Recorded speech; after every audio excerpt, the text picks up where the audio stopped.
If you want to know how to buy a home in just 9 easy steps, get your pen and paper and keep watching this video because that's exactly what I'm going to teach you. My name is Abby the Agent. I am a licensed realtor here in Utah. I specialize in relocation and first-time home buyers, and I overall just love educating people about the home buying process. So let's get into it.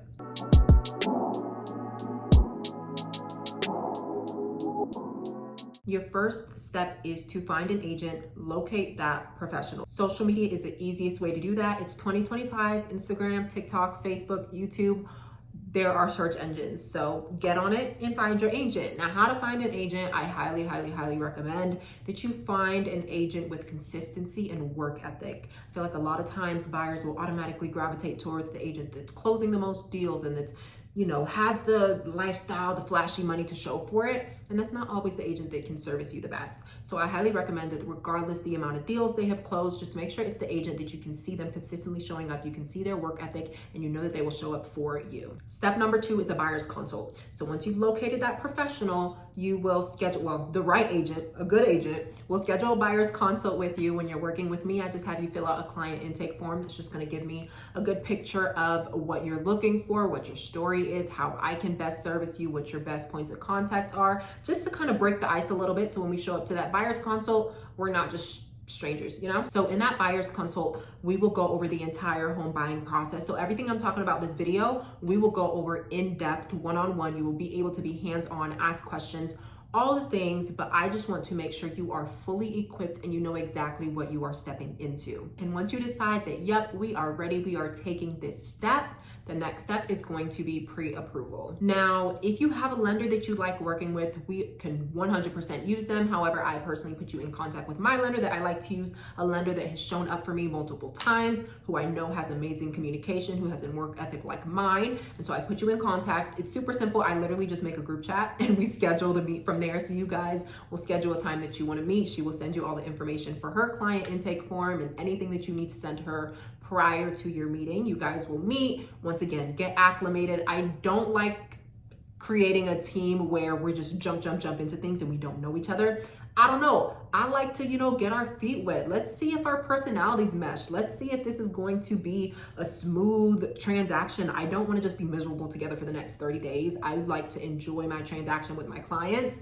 And so does my entire team. So my lender will also have that initial consult, make sure that all your questions are out the way. And then she will go ahead and have you fill out all the information she needs. So then she's running credit checks. She's looking at income. She's looking at debt to income ratio. So how much do you make? And then how much do you owe people? And we subtract that, because just because you make $50,000, if you owe people $49,000, you only make $1,000. So we got to run those numbers and we have to make sure that everything works. And then we will get the final number of what you are able to shop for. Now, I personally do not take my client shopping before we have pre-approval because I like to be transparent. I like my buyers to be shopping with confidence, and I do not like to set unrealistic expectation. So if we're going and you've been scrolling on Zillow looking at $500,000 homes, and my lender says, hey, you can only qualify for $350,000, I'm not going to take you to see those $500 homes because, well, not $500, $500,000 homes, because now I've set unrealistic expectation. You got your heart set on one of these homes. Now you're disappointed. Now you don't want to buy, all because I didn't do my due diligence as an agent. So pre-approval is always first. That is a non-negotiable for me. So, if you want an agent that'll just take you around and waste your time, I might not be the one for you. But as for me, I like my buyers to be prepared. I like us to be confident walking into each and every door, and that can happen when we have a pre-approval. Now, once we get that pre-approval, it's time to go shopping, which is everybody's favorite part. So I personally like to do all my shopping in 1 or 2 days. So I like to send my clients all the homes that fit their search. They go through them. I normally tell them, hey, pick, if you have that amount, but pick 8 max that stands out to you, and we will start from there. So if they have more than 8, cool, but we're gonna start with 8. I prefer to do it all in one day. That's kind of like, in my brain, it's like, okay, it's one work shift. I don't know, that's how my brain works. But we will go see all the homes back to back. It'll take us, 8 hours, about a full day, depending on how far they are from each other. And then we will come back and we will just digress and see, all right, where we're at, How do we feel about these homes? Do we want to put an offer on any of these, or do we want to go back to the drawing board? If we go back to the drawing board, cool. We pick another 8 or another 3 or however many you have. But the reason why I structure it like this is because the last thing I want to do is see 3 homes on Sunday, 2 homes on Tuesday, 4 homes on Thursday. All right, Friday, you decided you want to put an offer on the home that we saw on Sunday, but it's already under contract. I do not like to space those things out because I have had situations earlier in my career where buyers are kind of dragging their feet. They're not too sure. Then when they finally do decide that, hey, we want to go with the home that we saw prior, it's already off the market. So I like people to know exactly what they want to do, exactly what homes, and I like to knock it out ASAP. So if you do find that home that fits your search that you want to go for, we can do that and we don't have to worry about it being gone. 9 times out of 10, it's not, well, let me not say never, because I've seen some homes go quickly. But if we see the home on Monday and we decide Monday night to put an offer Tuesday, 9 times out of 10, we're good to go. If you found this information valuable so far, go ahead and subscribe. Any question that you have, please feel free to leave them in the comments, and go ahead and follow me on Instagram. I'm way more active on Instagram. I pretty much post daily, and it's just that closer one-on-one interaction to get to know me before deciding if you would like to hire me as your agent. Now, number 5 is inspection. So, like I said, I'm very big on building my team. I'm very loyal to the companies that I work with. So inspection, I call my main man, Mark. He is very good. I can call him on a Tuesday for inspection and he'll be there on a Wednesday. He's very good with moving around his schedule.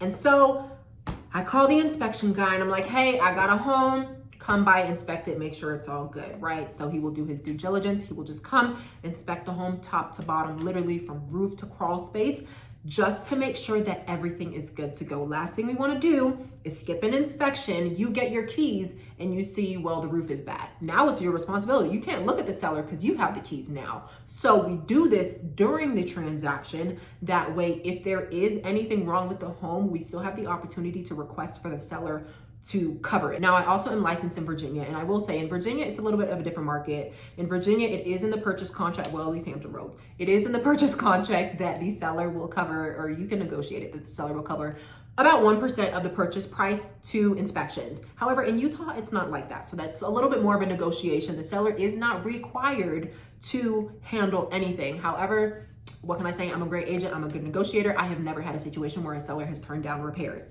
Knock on wood.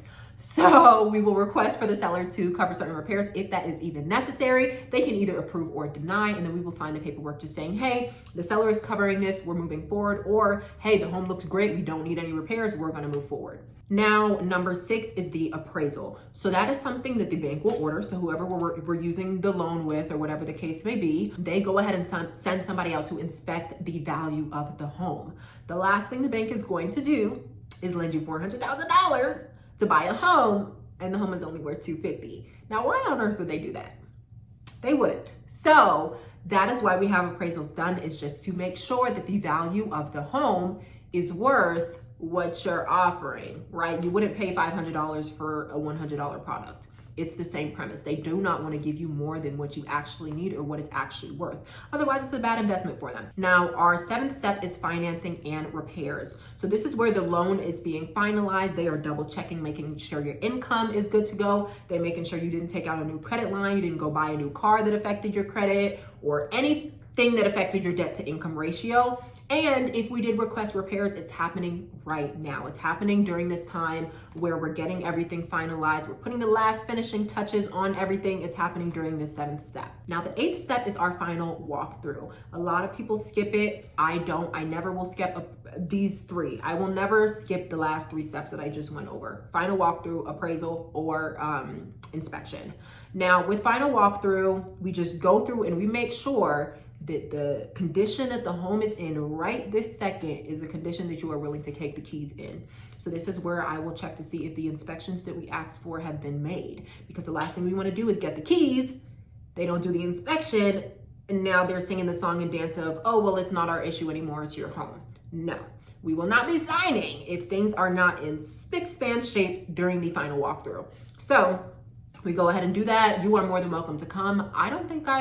I think I maybe had one client who actually came to final walkthrough with me. It's completely optional. I'm gonna do it regardless. If you wanna come do final walkthrough, you are more than welcome to. We do the final walkthrough, make sure things are good to go. I have heard horror stories from other agents where they will find people who have camped out in the home, people who have vandalized the home, all the things. So I'll do a final walkthrough a day or two before, and I also do a walkthrough the day of. That's mainly so I can set up gifts and celebrate my clients, but also once again, just to make sure nothing happened since the last time I was here.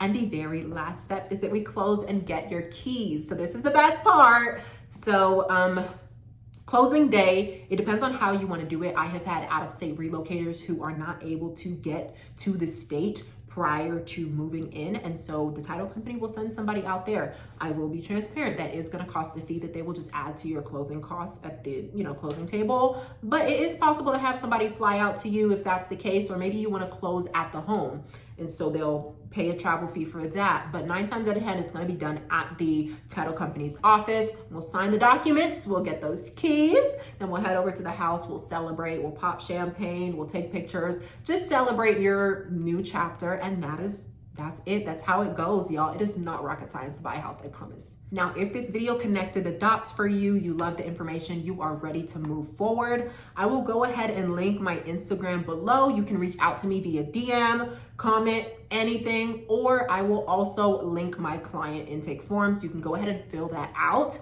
You can put the source, hey, that I found you from a YouTube video, and I will reach out as soon as possible and we can go ahead and get this process started for you. Please like, comment, and subscribe on this video, and I will see you in the next video.